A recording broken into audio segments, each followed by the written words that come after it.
ট্রাম্পের পাশে জয়শঙ্কর। নমস্কার বন্ধুরা, প্রাউড বেঙ্গলির ইউটিউব চ্যানেলে আপনাদের সকলকে স্বাগত জানাই। ভারত আমেরিকা সম্পর্ক নিয়ে একটি বড় খবর উঠে আসছে।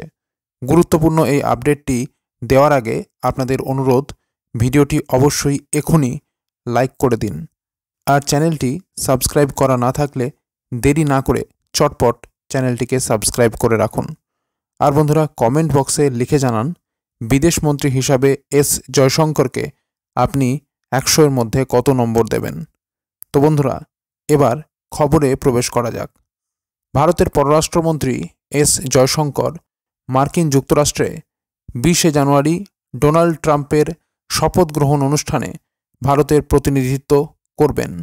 প্রেসিডেন্ট নির্বাচিত ডোনাল্ড ট্রাম্পের শপথ গ্রহণ অনুষ্ঠানে যোগ দেওয়ার জন্য তাকে আমন্ত্রণ জানানো হয়েছে। একই সঙ্গে এই সফরে তিনি ট্রাম্প প্রশাসনের নবনিযুক্ত কর্মকর্তাদের সাথে বৈঠক করবেন এবং ভারত মার্কিন দ্বিপাক্ষিক সম্পর্ক নিয়ে আলোচনা করবেন। এই ঘোষণাটি ভারতের পররাষ্ট্র মন্ত্রণালয়ের পক্ষ থেকে জানানো হয়। জানা যায়, ট্রাম্প ভ্যান্স ইনাগুরাল কমিটির আমন্ত্রণে মন্ত্রী জয়শঙ্কর এই অনুষ্ঠানে অংশ নেবেন। এছাড়াও তিনি কিছু গুরুত্বপূর্ণ বৈঠকে অংশ নেবেন, যেখানে পারস্পরিক সহযোগিতার বিভিন্ন দিক নিয়ে আলোচনা হবে। গত মাসে অর্থাৎ ডিসেম্বরের 24 থেকে 29 মন্ত্রী জয়শঙ্কর যুক্তরাষ্ট্র সফর করেছিলেন এবং বাইডেন প্রশাসনের বিভিন্ন কর্মকর্তাদের সাথে বৈঠক করেন।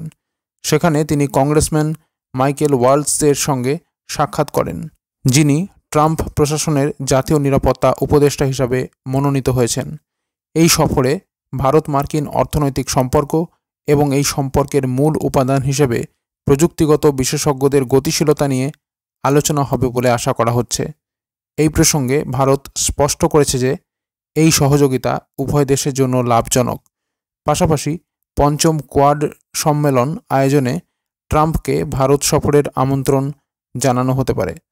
তবে ট্রাম্প প্রশাসনের নতুন মেয়াদে H-1B ভিসা প্রক্রিয়া নিয়ে বিতর্ক শুরু হয়েছে।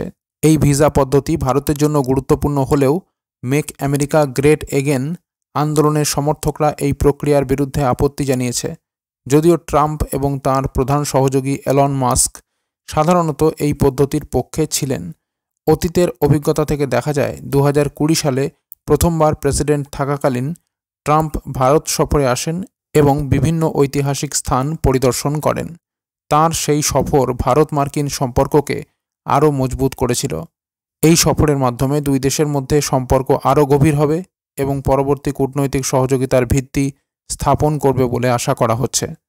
তো বন্ধুরা, এই ছিল পুরো খবর। খবরটি যদি গুরুত্বপূর্ণ মনে হয় এবং ভালো লেগে থাকে তাহলে অবশ্যই লাইক এবং শেয়ার করতে ভুলবেন না। আর বন্ধুরা, যারা এই চ্যানেলে নতুন এবং এখনও পর্যন্ত চ্যানেলটিকে সাবস্ক্রাইব করেননি, তারা অবশ্যই চ্যানেলটিকে সাবস্ক্রাইব করে নিন। আর বন্ধুরা, সকলেই কমেন্ট বক্সে লিখে জানান বিদেশমন্ত্রী হিসাবে এস জয়শঙ্করকে আপনি 100-এর মধ্যে কত নম্বর দেবেন। লিখে জানান কমেন্ট বক্সে। তো বন্ধুরা, এখনকার মতো এই পর্যন্তই। সবাই ভালো থাকবেন। অসংখ্য ধন্যবাদ।